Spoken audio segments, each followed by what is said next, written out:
तो बेटा आज का टॉपिक समझना बहुत ही इंपॉर्टेंट है, relation between E and V. तो इलेक्ट्रिक फील्ड और पोटेंशियल में क्या रिलेशन होता है ये अपन को समझना है, relation between E and V. ठीक है, तो पहले अपन समझेंगे यूनिफॉर्म फील्ड के लिए फॉर यूनिफॉर्म इलेक्ट्रिक फील्ड, और फिर अपन समझेंगे for non uniform electric field.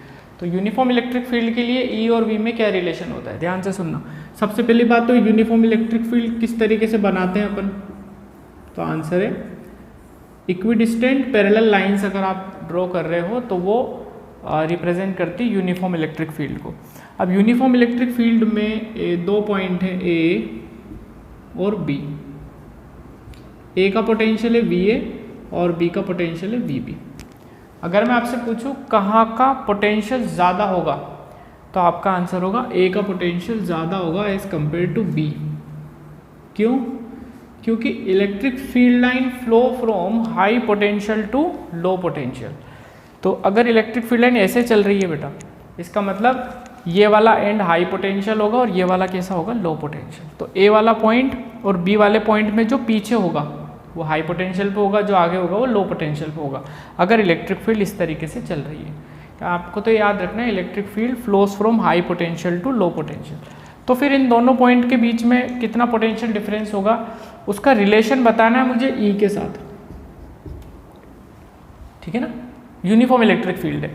अब कुछ पुरानी बातें पहले तो अपन रिवाइज कर लेते हैं ताकि जब मैं ये डिराइव करूँगा तो आपको समझ में आ जाएगा किस तरीके से मैं इसको अप्रोच कर रहा हूँ। तो अपनी पोटेंशियल डिफरेंस की डेफिनेशन याद करो। कोई चार्ज था Q, उसकी फील्ड जा रही थी इन्फिनिटी तक, ये कोई पॉइंट है A और ये कोई पॉइंट है B। अगर अपन Q0 चार्ज को A पॉइंट से B पॉइंट पर लाते थे तो work done by external force from A to B divided by Q0, इसको अपन बोलते थे पोटेंशियल डिफरेंस। पोटेंशियल डिफरेंस को कैसे लिखते थे, final potential minus initial potential. कुछ इसी डेफिनेशन का यूज़ करके अपन ई और वी में रिलेशन निकालेंगे। ओके, तो अब ये जो वर्क डन होता था किसका होता था, एक्सटर्नल फोर्स का होता था, एक्सटर्नल एजेंट का होता था ए से बी लाने में। ठीक है ना, अब इस फॉर्मूले का यूज़ करके मैं ई और वी में रिलेशन निकालूंगा, देखना कैसे। देखो अभी जो सिचुएशन अपने पास उस पर अगर अपन Q0 चार्ज रखें तो Q0 चार्ज पे एक फोर्स लगेगी इलेक्ट्रिक फील्ड की डायरेक्शन में, वो होगी इलेक्ट्रोस्टैटिक फोर्स। कितनी होगी, Q0 E। देखो बेटा एक पुराना कंसेप्ट और रिवाइज करा देता हूँ आपको। अगर इलेक्ट्रिक फील्ड इस तरीके से है और यहाँ पर पॉजिटिव चार्ज अगर हो तो पॉजिटिव चार्ज पर फोर्स लगती है इलेक्ट्रिक फील्ड के डायरेक्शन में अलोंग द इलेक्ट्रिक फील्ड, और नेगेटिव चार्ज पे फोर्स लगती है opposite to the electric field. ठीक है, तो अगर मैंने Q चार्ज यहाँ पर रखा, Q0 चार्ज यहाँ पे रखा ई इलेक्ट्रिक फील्ड में, तो इस पे आगे की तरफ या जिस तरफ इलेक्ट्रिक फील्ड है उधर फोर्स लगेगी कितनी, ये इलेक्ट्रोस्टैटिक फोर्स लगेगी इसके ऊपर, कितनी लगेगी, Q0 E। और नेगेटिव चार्ज अगर ई इलेक्ट्रिक फील्ड में रखा हुआ है तो उस पर इलेक्ट्रिक फील्ड के अपोजिट डायरेक्शन में फोर्स लगेगी, माइनस Q0 E। ठीक है, तो इसका भी ध्यान रखना आप किस डायरेक्शन में किधर फोर्स लगती है। तो जब Q0 चार्ज को अपन ने यहाँ रखा तो मैंने देखा कि इलेक्ट्रिक फोर्स इस पे लग रही है इस तरफ, तो इलेक्ट्रिक फोर्स तो इसको A से B आराम से ले जाएगी, A से B आराम से इसको ले जाएगी। बट जो मुझे पोटेंशियल डिफरेंस की डेफिनेशन याद है उसमें वर्क डन होता था एक्सटर्नल फोर्स का from A to B by Q0। तो मुझे तो कुछ वर्क करने की जरूरत ही नहीं है देखा जाए तो, क्योंकि जैसे ही मैं चार्ज को यहाँ रखूंगा तो ऑटोमेटिकली ऐसे कहाँ पहुंच जाएगा, B पे पहुंच जाएगा। क्यों पहुंच जाएगा, क्योंकि इस पे इलेक्ट्रिक फोर्स लग रही है इस तरफ। अब जब मैं पोटेंशियल डिफरेंस निकालता हूँ तो मुझे वर्क डन चाहिए होता है एक्सटर्नल का A से B में, तो मुझे तो कुछ करने की जरूरत ही नहीं है वर्क सोचा जाए तो। बट पोटेंशियल डिफरेंस को डिफाइन करने के लिए अपन किस तरीके से वर्क डन करेंगे वो देखना। देखो इस Q0 चार्ज पर ई इलेक्ट्रिक फील्ड इस तरफ है, तो इस पे इधर फोर्स लगी एक्सटर्नल वो इलेक्ट्रोस्टैटिक फोर्स, कितनी लगी, Q0 E। मुझे इस फोर्स के अगेंस्ट एक फोर्स लगानी पड़ेगी F एक्सटर्नल, और वो एक्सटर्नल फोर्स इसके जस्ट अपोजिट होनी चाहिए, तो कितनी होगी? माइनस क्यू नॉट ई। ठीक है, क्योंकि इलेक्ट्रिक फोर्स तो इसको क्यू नॉट चार्ज को ऑटोमेटिकली यहाँ से यहाँ ले जाएगी, मुझे एक अपोजिट डायरेक्शन में फोर्स लगानी पड़ेगी कंटिन्यूसली। ठीक है, और फिर मैं जो फोर्स लगाऊंगा उस फोर्स का वर्क डन निकालना पड़ेगा। ठीक है ना, तो मैं जो फोर्स लगाऊंगा इसके अगेंस्ट उस फोर्स का वर्क डन मुझे निकालना पड़ेगा ए से बी जाने में। ओके, तो अब एक्चुअल में ये किताब में से लिखा हुआ होता है कि ये दोनों फोर्स ऑलमोस्ट इक्वल होती है, मतलब इक्वल होती है, बट इक्वल नहीं होती, ऑलमोस्ट इक्वल होती है। क्या अंतर है? देखो, अगर ये इक्वल हो गई तो फिर तो नेट फोर्स से कितनी हो जाएगी? 0 हो जाएगी। नेट फोर्स 0 हो जाएगी तो फिर ये पार्टिकल तो यहीं पे रुका रह जाएगा। तो हमें क्या करना है? हमें इस फोर्स के अगेंस्ट फोर्स लगाना है। जैसे मान लो ये लग रहा है 10 न्यूटन, ये होगा 10.00001 न्यूटन। मतलब जो इलेक्ट्रोस्टैटिक फोर्स है उससे थोड़ा सा कम फोर्स लगाना है अपन को, ताकि ये फोर्स हमेशा थोड़ी सी ज़्यादा रहे और ए से बी चार्ज पार्टिकल पहुंच जाए। वरना अगर एग्जैक्टली बराबर हो जाएगी तो आप सोच सकते हो चार्ज पार्टिकल तो रेस्ट पर ही रहेगा।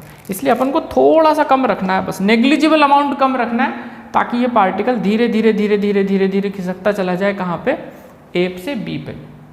ओके, तो ये वैसे आप जब डेरिवेशन करेंगे अपन तो ये और ये ऑलमोस्ट ये इक्वल ही लेंगे अपन, बट थोड़ा प्रैक्टिकल समझाने के लिए मैंने आपको ये बताया। ओके, और ये जस्ट इक्वल ही रखना है अपन को, बहुत ज़्यादा कम नहीं रखना है, क्योंकि बहुत ज़्यादा कम रखेंगे तो फिर क्या होगा? ये वाला चार्ज यहाँ से यहाँ तक पहुँच जाएगा एक्सेलरेट होके, और अपन जब भी वर्क डन कैलकुलेट करते हैं तो बिना एक्सेलरेशन का मूवमेंट होना चाहिए ए से बी, विदाउट एनी एक्सेलरेशन। इसीलिए अपन बोलते हैं कि बहुत स्लोली अपन को ए से बी पॉइंट पर ले जाना है चार्ज पार्टिकल को। ओके, तो अब एक चीज़ तो समझ में आ गई मुझे कि मुझे वर्क डन करना पड़ेगा अगेंस्ट द इलेक्ट्रोस्टैटिक फोर्स। ठीक है, तो कितना वर्क करना पड़ेगा मुझे? तो वो वर्क मैं निकाल लेता हूँ। कहाँ से कहाँ तक? ए से बी। तो ये पॉइंट ए, ये पॉइंट बी, तो डिस्प्लेसमेंट किधर हुआ? ए से बी। ठीक है, तो इसका जो वेक्टर बनेगा ना बेटा ए से बी, तो डेल्टा आर वेक्टर को अपन ऐसे लिखेंगे। डेल्टा आर वेक्टर का टेल तो एक ही तरफ होगा इनिशियल, और फाइनल पोजीशन क्या है? बी है, तो हेड किधर होगा? बी की तरफ होगा। तो वर्क डन निकालते हैं अपन, work done by external force. ठीक है ना, कहाँ से कहाँ तक? From A to B. Work done का फॉर्मूला क्या होता है? फोर्स, कौन सी फोर्स? External dot displacement. यही तो होता है वर्क डन का फॉर्मूला, फोर्स डॉट डिस्प्लेसमेंट। तो work done by external agent from A to B equals to, external force कितनी थी? Minus Q naught E. अभी अभी बताया था आपको, क्यू नॉट पे इलेक्ट्रोस्टैटिक फोर्स तो इस तरफ लग रही थी, कितनी? क्यू नॉट ई। और अपोजिट डायरेक्शन में क्या लगाना पड़ेगा मुझे? एक्सटर्नल फोर्स, इसी के जस्ट अपोजिट। ठीक है, तो एक्सटर्नल का ही लिया है मैंने, डॉट डेल्टा आर। अब ये work done external agent from A to B, ये निकल के आ गया minus Q naught E dot delta R. ठीक है, ये आ गया अपने पास। पोटेंशियल डिफरेंस क्या डिफाइन करा था अपन ने? डेल्टा वी बराबर क्या डिफाइन करा था बेटा? Work done by external from A to B by Q naught. तो वर्क डन तो निकल ही गया, तो minus Q naught E dot delta R by Q naught. Q naught से क्यू नॉट कैंसिल, तो क्या आया answer? Delta V equals to minus E dot delta R. I hope आपको समझ में आ गया होगा। पहले इसको कॉपी कर लो, 1 मिनट फटाफट।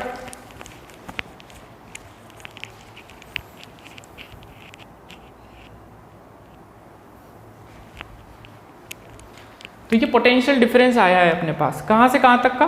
कहाँ से कहाँ ले गए थे अपन? ए से बी। तो जब डिफरेंस लिखेंगे तो अपन कैसे लिखेंगे? Final potential minus initial potential equals to minus E dot delta R. Delta R vector का टेल किधर होगा? ए पर, और हेड किधर होगा? बी पे। अब इसको ऐसे याद रख लो या फिर मैं बता रहा हूँ आप वैसे भी याद रख सकते हो। देखो इनके साइन इनको अपन बदल के लिख लेते हैं, उल्टा करके लिख लेते हैं, ठीक है। कैसे? इसको मैं लिख लेता हूँ VA माइनस VB। तो जब मैं इसको उल्टा करके लिख दूंगा VA माइनस VB, तो इधर का जो नेगेटिव साइन है उसको भी मुझे चेंज करना पड़ेगा, तो उसको मैं लिख सकता हूँ E डॉट डेल्टा R। आप ऐसे याद रखना, ये ज़्यादा अच्छा है। ए से चले बी की तरफ, ए से चले बी की तरफ, तो यहाँ का पोटेंशियल माइनस जहाँ पे जा रहा उधर का potential equals to E electric field vector dot delta R. अब डेल्टा आर क्या है? Displacement vector. कहाँ से कहाँ? इनिशियल से फाइनल, इधर से इधर। टेल इधर रखेंगे, हेड जिधर जा रहा है उधर रखेंगे, ठीक है। तो ये था यूनिफॉर्म इलेक्ट्रिक फील्ड के लिए V और E में रिलेशन, ठीक है। अब नॉन यूनिफॉर्म फील्ड में क्या करें? नॉन यूनिफॉर्म फील्ड के लिए भी अपन को लगभग ऐसे ही काम करना पड़ेगा, ज़्यादा डिफरेंस नहीं है, तो उसको भी समझ लेते हैं। तो जो नॉन यूनिफॉर्म फील्ड अगर अपने पास बेटा, तो फिर E और B में क्या रिलेशन रहेगा? For non uniform field, non uniform field, तो सपोज नॉन यूनिफॉर्म फील्ड है, इस तरीके से मान लेते हैं अपन, ठीक है ना। तो जहाँ पर फील्ड लाइन पास पास होती है वो वाला रीजन होता है स्ट्रॉन्ग इलेक्ट्रिक फील्ड का, और ये वाला है वीक इलेक्ट्रिक फील्ड का। तो मान लेते हैं यहाँ पे 2 पॉइंट कंसिडर करते हैं अपन, A और B। A पॉइंट का पोटेंशियल VA, इसका VB। अब की बार अपन वापस A से B ले जा रहे हैं चार्ज को, वही Q नोट चार्ज को, बट अब यहाँ पे सिचुएशन थोड़ी सी डिफरेंट है। क्या? देखो क्योंकि नॉन यूनिफॉर्म इलेक्ट्रिक फील्ड है, इसका मतलब हर जगह पर इलेक्ट्रिक फील्ड इंटेंसिटी की वैल्यू डिफरेंट है। मान लेते हैं यहाँ पर है 10, तो यहाँ पर थोड़ी सी ज़्यादा होगी क्योंकि फील्ड लाइन कैसे आ रही है? पास पास आ रही है, तो यहाँ पर होगी 12। तो यहाँ पे इलेक्ट्रिक फोर्स अगर 10 लग रही है तो यहाँ पे कितनी लगेगी? 12, और यहाँ पे कितनी लगेगी? 14। ऐसे धीरे धीरे जो इलेक्ट्रिक फोर्स है वो बढ़ती चली जाएगी, क्योंकि इधर फील्ड लाइन्स कैसी हो रही है? पास पास हो रही है। पास पास हो रही मतलब यहाँ पे स्ट्रेंथ ज़्यादा है। अब जो मुझे एक्सटर्नल फोर्स लगानी पड़ेगी वो हर जगह पे अलग अलग लगानी पड़ेगी। यहाँ पे मुझे 10 लगानी पड़ेगी, यहाँ पे 12 लगानी पड़ेगी उल्टी डायरेक्शन में, यहाँ पे 14 लगानी पड़ेगी इस डायरेक्शन में।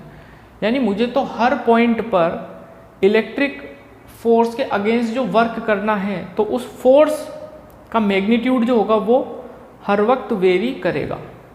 और जब फोर्स हर वक्त वेरी करता है, फोर्स जब वेरिएबल होता है, तो वर्क डन निकालने का एक ही तरीका होता है, इंटीग्रेशन मेथड। तो बिना इंटीग्रेशन के आप वेरिएबल फोर्स का वर्क डन नहीं निकाल सकते। तो मैं क्या कर रहा हूँ, मैं एक बहुत छोटा सा रीजन ले रहा हूँ, बहुत छोटा सा डिस्प्लेसमेंट ले रहा हूँ dr, A से B, और इस dr डिस्प्लेसमेंट के लिए मैं मान लेता हूँ कि मैंने dw वर्क किया अगेंस्ट द इलेक्ट्रोस्टैटिक फोर्स, इस डायरेक्शन में फोर्स लगा के F एक्सटर्नल, ठीक है। तो ये dw कितना होगा पहले ये निकालना पड़ेगा। तो dw होगा F एक्सटर्नल डॉट dr। ये डिस्प्लेसमेंट इतना छोटा है बेटा, इतना छोटा है कि यहाँ से यहाँ तक ले जाने में मैं फोर्स को कांस्टेंट मान सकता हूँ, इतना छोटा है। तो यहाँ से यहाँ तक ले जाने में फोर्स कांस्टेंट मान ली मैंने। अब वो फोर्स कितनी होगी? Minus Q not E dot dr, ठीक है। ये तो हो गया small work done. Complete work done चाहिए अपन को तो क्या करना पड़ेगा? इंटीग्रेशन, ठीक है। कहाँ से कहाँ तक का वर्क डन चाहिए मुझे? A से B तक का। तो यहाँ पे dr लगा हुआ है, मतलब पोजीशन वेक्टर की आपको लिमिट्स लगानी पड़ेगी। तो यहाँ पर r1 और यहाँ पर r2। r1 है पोजीशन वेक्टर A का और r2 है पोजीशन वेक्टर B का। तो dw इक्वल्स टू ये आ गया अपने पास, तो w आ जाएगा, w external from A to B। dw का इंटीग्रेशन क्या हो जाएगा? Work done, complete work done मिल जाएगा। कहाँ से कहाँ तक? माइनस r1 से r2 Q not E dot dr। ये वर्क डन आ गया। अब पोटेंशियल डिफरेंस को कैसे डिफाइन करा था अपन ने? Potential difference delta V equals to work done by external force from A to B upon Q naught. Work done from A to B तो आ गया, माइनस इंटीग्रल, इस Q नोट को बाहर ले लेता हूँ क्योंकि कांस्टेंट है, क्यू नॉट बाहर चला गया, R1 से R2 E डॉट dr, ये तो work done external from A to B divided by Q naught, ये क्यू नॉट से क्यू नॉट कैंसिल। तो डेल्टा V कितना आया बेटा, डेल्टा V आया minus integral E dot dr position vector R1 to R2। अभी डेल्टा V का मतलब क्या है, final potential minus initial potential. Final कितना है VB, इनिशियल कितना है VA, equals to negative E dot dr R1 से R2। ऐसे याद रखो, या फिर मैंने आपको बताया था साइन पलट के भी लिख सकते हो आप, तो VB माइनस VA को आप ऐसे भी लिख सकते हो, VA minus VB equals to, अब आपने यहाँ बदल दिया तो ये माइनस को हटाना पड़ेगा, equals to E dot dr R1 to R2। आप ऐसे भी याद रख सकते हो बेटा, इनफैक्ट ऐसे ही याद रखना अभी ज़्यादा अच्छा है, क्योंकि इसमें अपन को माइनस साइन से कन्फ्यूजन नहीं होगा। अपन ए से बी चले ना, तो VA minus VB equals to E dot dr। ये अपन को लगाना है कब, नॉन यूनिफॉर्म फील्ड के लिए, और यूनिफॉर्म फील्ड के लिए तो सीधा सीधा VA minus VB equals to E dot delta R। तो यूनिफॉर्म के लिए ये है और नॉन यूनिफॉर्म के लिए ये है, इंटीग्रेशन वाला मेथड है। इसको उतार लो फटाफट आप।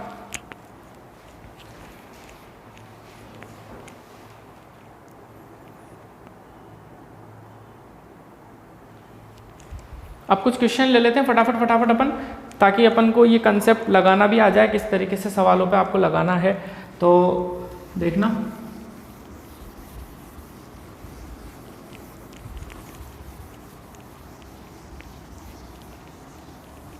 सपोज अपने पास एक यूनिफॉर्म इलेक्ट्रिक फील्ड है इस तरीके से, और कुछ पॉइंट्स यहाँ पे कंसिडर कर लेते हैं अपन। E इलेक्ट्रिक फील्ड है, कुछ पॉइंट कंसिडर कर लेते हैं, A यहाँ पे कंसिडर कर लेते हैं, B, और ये एक ले लेते हैं C। ठीक है, A से B की दूरी है L, A और C की दूरी भी है L, ये एंगल है 90 डिग्री। तो अगर मैं आपसे पूछूं कि बताओ A B C में पोटेंशियल किसका ज़्यादा किसका कम क्या बराबर, तो देखो आप, मैंने आपको क्या बताया था, electric field flows from high potential to low potential. तो डेफिनेटली A का जो पोटेंशियल है वो B से तो ज़्यादा है, क्योंकि B वाला आगे आ रहा है इससे और इलेक्ट्रिक फील्ड इस तरफ चल रही है, तो A का पोटेंशियल B से 100% ज़्यादा है। अच्छा, A और C की अगर बात करें अपन, तो ये तो एक ही लाइन में आ रहे हैं, एक ही लाइन में आ रहे हैं, कोई भी आगे कोई भी पीछे नहीं है, एक ही लाइन में आ रहे हैं। इसका मतलब A और C का पोटेंशियल सेम होगा।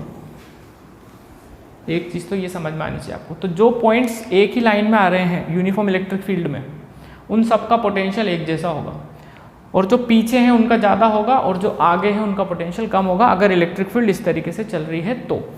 अब इस पर मैं काफ़ी क्वेश्चंस आपसे पूछ सकता हूँ, जैसे मैं आपसे पूछूं कि बताओ VA माइनस VB कितना होगा, तो आप अपना फॉर्मूला लगा दो जो मैंने आपको भी सिखाया। VA माइनस VB, जब A से B अपन चलेंगे तो अपना पोजीशन वेक्टर किधर बनेगा, A से B की तरफ, तो टेल तो होगी A पे और हेड किधर होगा B पे, तो डेल्टा R आपका इस तरफ बनेगा। तो VA माइनस VB कितना हो जाएगा, E डॉट डेल्टा R। अब देखो बेटा, E इलेक्ट्रिक फील्ड इस तरफ है और डेल्टा R भी इस तरफ है, यानी दोनों के बीच का एंगल कितना हो गया, 0 डिग्री, क्योंकि इलेक्ट्रिक फील्ड भी इसी तरफ है और डेल्टा R भी इसी तरफ है, तो आपका 0 हो गया एंगल। ठीक है ना, डेल्टा R और E के बीच का डॉट प्रोडक्ट आता है तो कॉस थीटा लगाते हैं अपन, तो क्या लगेगा, E delta R cos theta, theta कितना है 0, तो E delta R cos 0। Delta R का मैग्नीट्यूड कितना है, यहाँ से लेके यहाँ तक L के बराबर, तो E L और cos 0 की वैल्यू 1, तो VA माइनस VB कितना आ गया, VA माइनस VB आ गया E इंटू L। ठीक है, इसी तरीके से मैं आपसे कोई दूसरे पूछ सकता हूँ, पहले ये लिख लो फटाफट, VA minus VB equals to E L।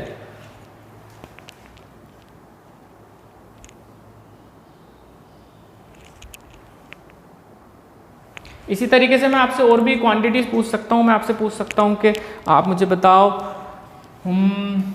VA minus VC कितना होगा, VA माइनस VC, तो VA माइनस VC जब आप निकालोगे तो ये आपका इनिशियल पॉइंट, ये आपका फाइनल पॉइंट, आपका पोजीशन वेक्टर कैसे बनेगा, इनिशियल से फाइनल इस तरफ, ये डेल्टा R होगा, डेल्टा R। तो V A minus V C equals to E delta R cos theta. अब ई और डेल्टा आर के बीच का एंगल देखना पड़ेगा कितना है। देखो ई तो इस तरफ है, ई तो इस तरफ है और डेल्टा आर इस तरफ है, दोनों के बीच का एंगल कितना हो गया 90। तो ई delta R cos 90, delta R का मैग्नीट्यूड कितना है एल के बराबर, ई एल कॉस 90, कॉस 90 की वैल्यू 0, यानी वी ए माइनस वी सी कितना हो गया 0।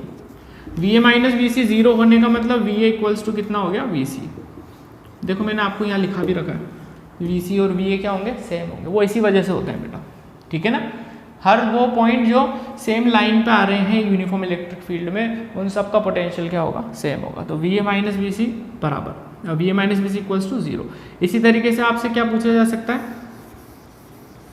आपसे पूछा जा सकता है V C minus V B कितना होगा, कुछ भी पूछ सकते हैं, कोई टेंशन नहीं है, बस डेल्टा आर बनाना आना चाहिए आपको। डेल्टा आर जब V C minus V B करेंगे अपन, जब V C minus V B करेंगे तो डेल्टा आर कैसे बनेगा, सी पे टेल होगा और बी पे हेड होगा, तो डेल्टा आर बनेगा ऐसे, ये डेल्टा आर वेक्टर हो गया आपका, ठीक है। बिल्कुल परेशान नहीं होना, जो कंसेप्ट सिखाया वो लगाते जाओ, आंसर अपने आप आते जाएंगे। ई डॉट डेल्टा आर, तो V C minus V B equals to E delta R cos theta. Cos theta, theta किसके बीच का एंगल होता है, ई और डेल्टा आर के बीच का। ई किस तरफ है, इस तरफ, डेल्टा आर किस तरफ है, इस तरफ, दोनों के बीच का एंगल ये रहा थीटा। ये कितना होगा वो ज्योमेट्री से निकाल लेंगे अपन बहुत आसानी से। देखो ए बी सी ट्राइंगल को अगर ध्यान से देखो तो ये 90 डिग्री है, ये एल है, ये एल है, तो ये साइड और ये साइड बराबर हो गई, यानी ये तो आइसोसेलेस भी है और राइट एंगल ट्राइंगल भी है, it's right angle isosceles triangle. तो उसकी प्रॉपर्टी क्या होती है, ये 90 है तो ये भी 45 होगा और ये भी कितना होगा 45। अच्छा ये पूरा एंगल तो 90 डिग्री है, ये पूरा 90 डिग्री जिसमें से ये 45 है, तो ये थीटा भी कितना हुआ 45। तो E और डेल्टा आर के बीच का एंगल कितना हो गया 45। तो E delta R cos 45, delta R का मैग्नीट्यूड कितना होगा, देखो ये L है, ये L है, तो ये लेंथ कितनी हो जाएगी, पाइथागोरस थ्योरम से अपन निकाल सकते हैं √2L। देखो ना आप, ये L है, ये L है, तो A से लेके B तक जो अपना डेल्टा आर है उसका मैग्नीट्यूड कितना हो जाएगा √2L। तो E √2L cos 45 की वैल्यू 1/√2, ये √2 से √2 कैंसिल, यानी आंसर आया EL। तो VC माइनस VB भी कितना आया EL।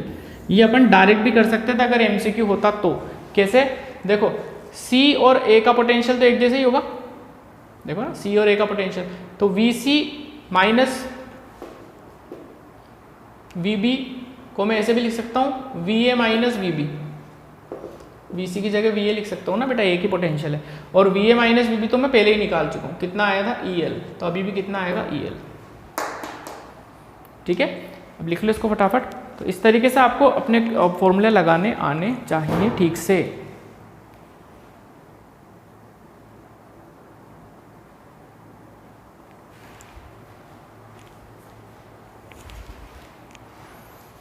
तो ये था बेटा अपने अभी तो सिंपल से क्वेश्चन से, इन पे आप और ट्राई करना, ठीक है ना।